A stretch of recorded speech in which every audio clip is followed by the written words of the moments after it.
How do you feel, Allison? Hi, how are you? I'm Betty. Susan, There it is. There it is. Okay. so look at who's here. You don't have a tape in there, do you? Who's here, Allison? I don't know. But yeah, I'm glad that you are here. And I'll take it. it I'll take it. was going to rain. Yeah, beautiful. You get to see some of the Place. farmers. How are you, Pat? Hey, what's up, Michelle? Not much. I don't care what you say.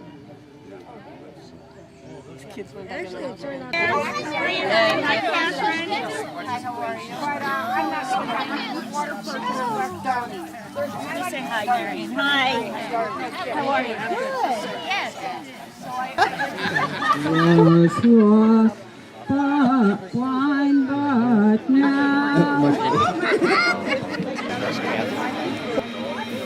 Glad to see you. Do you would like to have some juices or something? Actually, I'm gonna get a glass of wine. Oh, okay. Let me open it. Oh, you have some? Yeah, there's so many. Okay.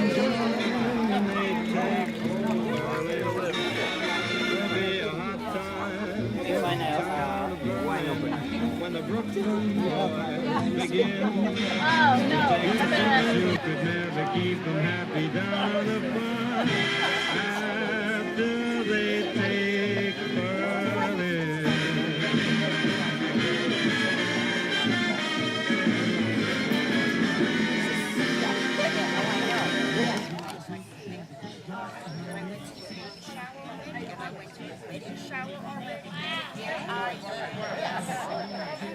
And everybody had all this questions on the baby shower was 12.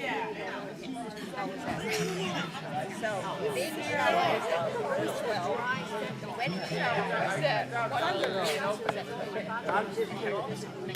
I'm just trying to help you.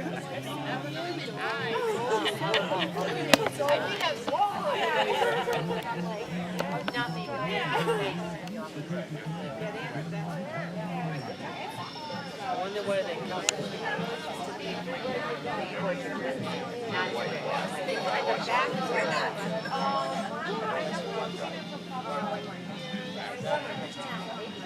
My wife never hears me. Selective listening. Thank you, Mary.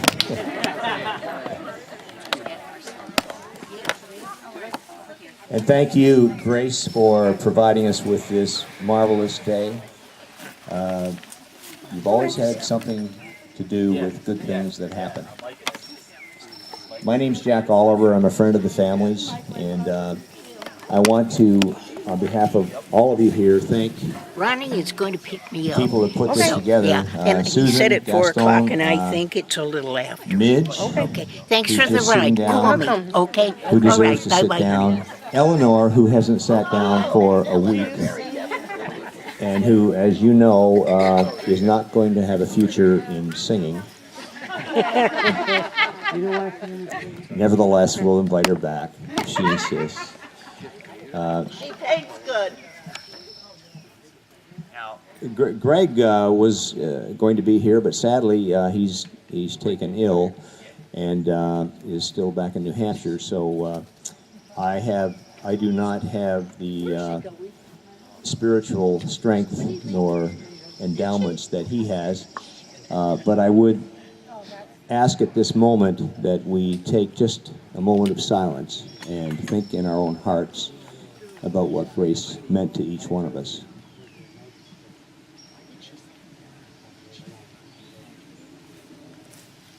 Can I?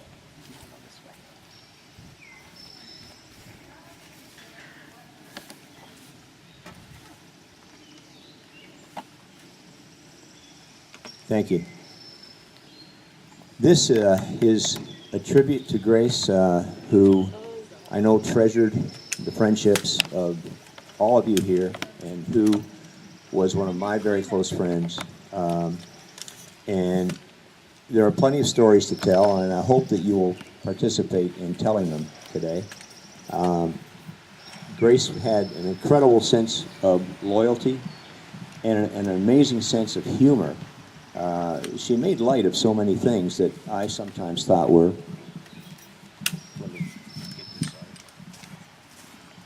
She was dealing with the issues of aging and dealing with them rather bravely, I thought. I had on many occasions the opportunity to stay at her home when I was living in Lyme, as we still do, and having business in this neck of the woods and over in Ridgefield and Westport and New Milford. And I would take the opportunity to take Grace out for dinner, and I knew every time, no matter what restaurant we went to, that when the waitress or the waiter came up and said, would you like a drink? And I usually like a drink of wine with dinner, and Grace would say, yes, I would like a drink. And she would order a bourbon. She said, I'll have a bourbon with ginger. Now, she didn't drink more than one, but she said, I'll have a bourbon with ginger, and don't be stingy with the bourbon. No matter where we went, I knew that line was coming. Grace, I know, valued and treasured all of her friends. The reason I know that is that every time I was there, the phone rang, and she would say, I'll call you right back. I have a visitor. And I know the next day that she was on the phone probably calling all of you back. She thrived on interaction with people. She thrived on communicating with people. She was a treasure for all of us to behold. Grace was a fastidious housekeeper. Took great pride in her home.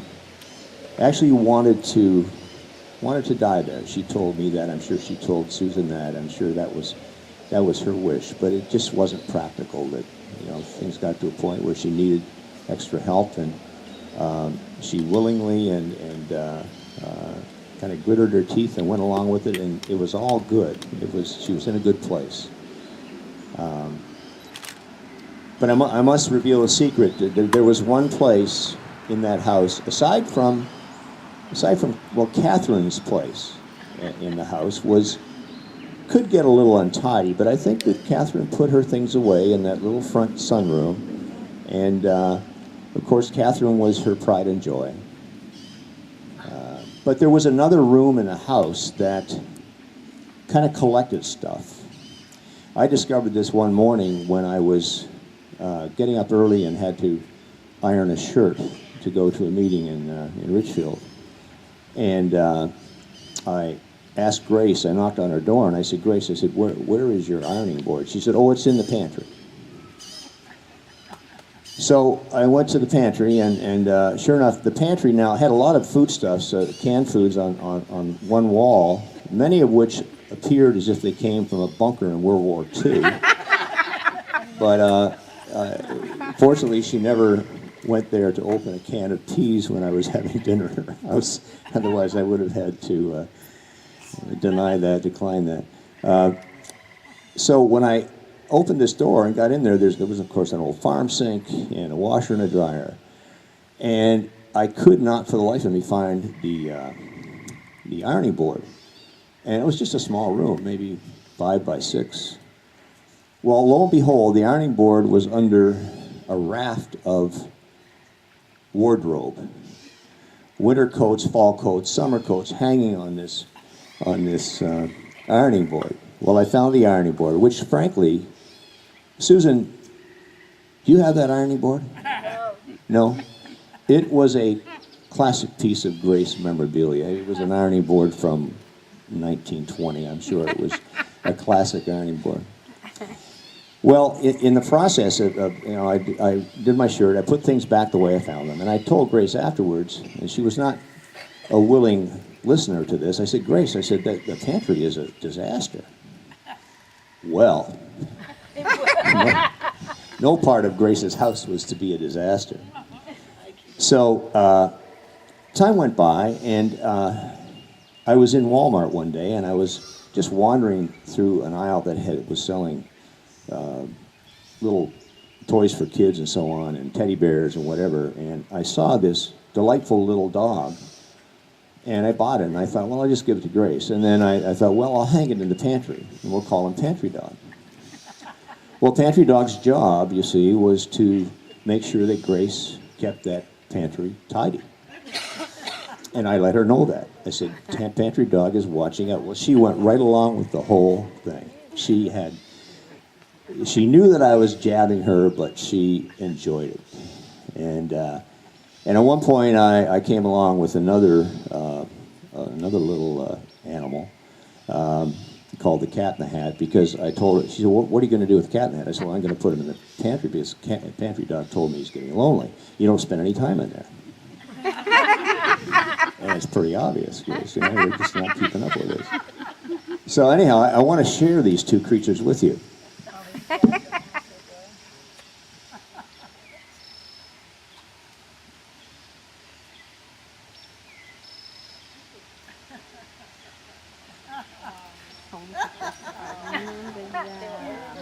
This is Pantry Dog.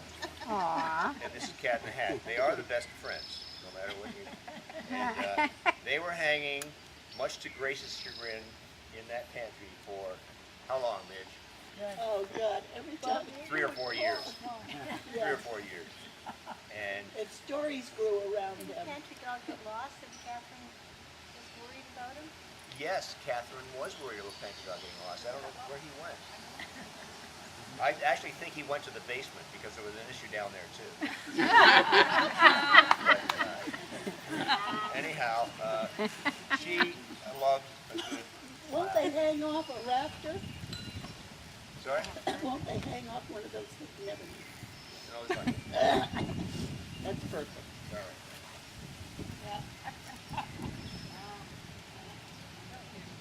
Now, and Grace, as you all know, had a wonderful sense of humor. Another incident occurred with me, and I will ask any of you who've had particular experiences with Grace that you'd like to share here to do so in just a moment, and I won't dominate this meeting here, because I know a lot of you have had very special relationships with Grace. One of the most special relationships with Grace was when she was made the cover girl. Now, Grace did not suffer from immodesty. Am I right about that? I think. But this was the pinnacle of her life. She and I attended the kickoff for the publication of this book. What is it called? Divas, Dames, and Dolls. And it was at the National Art Club in Gramercy Park, New York. And Kate Fitzgerald, the author, provided a limo for Grace and me and another lady who lived in Westport, who happened to be, I mean, it was kind of interesting, sharing a cab with this woman who was a writer for Lucille Ball, produced theatrical productions all over Europe,